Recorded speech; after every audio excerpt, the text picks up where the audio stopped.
नमस्कार, मैं हूं मनोज बनू। आप देख रहे हैं इंडिया न्यूज। 22 अप्रैल को पहलगांव में हुए आतंकी हमले का बदला भारत ने पाकिस्तान से ऑपरेशन सिंदूर के जरिए लिया। आज से ठीक एक महीने पर 6 मई की आधी रात को भारत ने ऑपरेशन सिंदूर लॉन्च किया। भारतीय मिसाइल ने पाकिस्तान और पीओके में अंदर घुसकर पाकिस्तान के आतंकियों पर मौत बरसाई।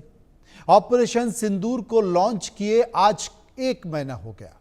आतंकियों को पालने पोसने वाले पाकिस्तान को भारत जो जख्म दे चुका है, उसके दर्द से अब तक पाकिस्तान करा रहा है। भारत ने 22 अप्रैल का बदला महज 22 मिनट में लिया। आतंकियों के साथ ही उनके आतंकी ठिकानों को भी निपटा दिया।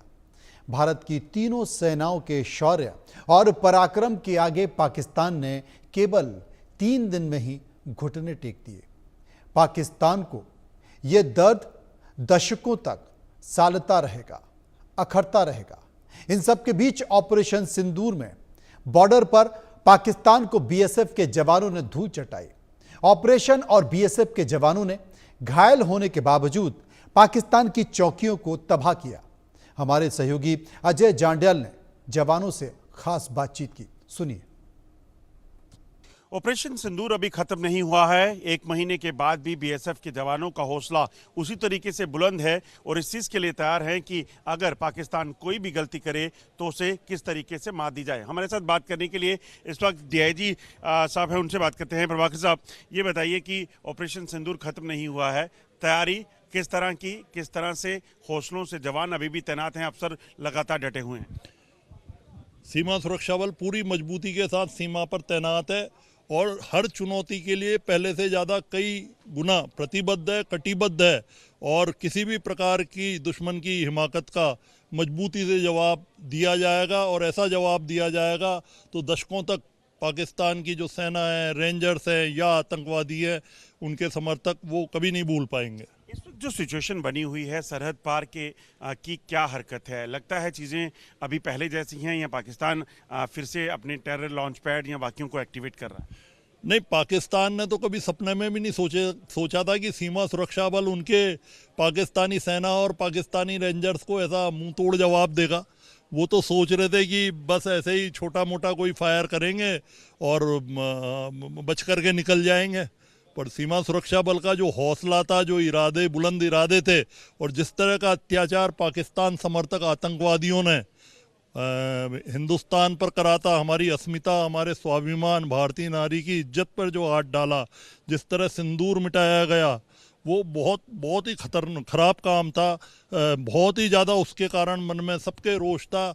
और चाहे कुछ भी हो जाए, मतलब ऐसी घटना पे कोई जो विदेशी शक्तियां हैं, ये इस तरह के घृणित कार्य करती हैं, इनको बहुत जवाब देना हमारी नैतिक जिम्मेदारी है। अब जब सरहद पार अब 1 महीना हो गया है, अभी भी सरहद पार हरकत देखी जा रही है। पाकिस्तान ने अपने झंडे उतार लिए थे, हालत उनकी ये थी। अब कैसा माहौल पाकिस्तान में है? पाकिस्तान में तो भय का ही माहौल होना चाहिए। पाकिस्तान को जिस तरह का जवाब मिला है, उसकी चूल्हें हिल गई होगी। वो पूरे कल्पना भी नहीं कर सकते थे कि इस तरह का उनको कठोर जवाब मिलेगा। वो तो सोच रहे थे हर बार की तरह बस शांत रहेगी बीएसएफ, बहुत ज़्यादा नहीं देगी, 4 राउंड उन्होंने फायर करे तो हमने भी 4 करके छोड़ देगी। पर अब ऐसा नहीं होगा। हमारे आदरणीय प्रधानमंत्री जी, देश के गौरव जो हैं, उन्होंने कह दिया है कि तुम बच नहीं पाओगे। मतलब ये सब अब नहीं चलेगा। अमरनाथ यात्रा भी आने वाली है, ऐसे में पाकिस्तान अगर कोई ऐसी नापाक हरकत करे, उसको लेकर कितनी तैयारी है सरहद पर? सरहद पर पूरी तैयारी है और पहले से कई गुना ज़्यादा हम सावधान हैं, पहले से ज़्यादा सतर्क हैं, पहले से ज़्यादा हम अपने जितने भी स्ट्रेटेजिकल और टैक्टिकल चुनौतियां हैं उसका रिव्यू लगातार कर रहे हैं और पूरी सावधानी बरती जा रही है। देश की सुरक्षा, देश के नागरिकों की सुरक्षा हमारा प्रथम कर्तव्य है। एक चीज़ देखी जा रही है कि अंतर्राष्ट्रीय सीमा पर जो विलेज डिफेंस गार्ड है, उनको तैयार किया जा रहा है। इसका मकसद क्या है? किस तरह से आपकी जो स्ट्रेंथ है इसे और बढ़ाएंगे आम लोग? देखिए कि जो सीमा के जितने नागरिक हैं वो सारे के सारे ही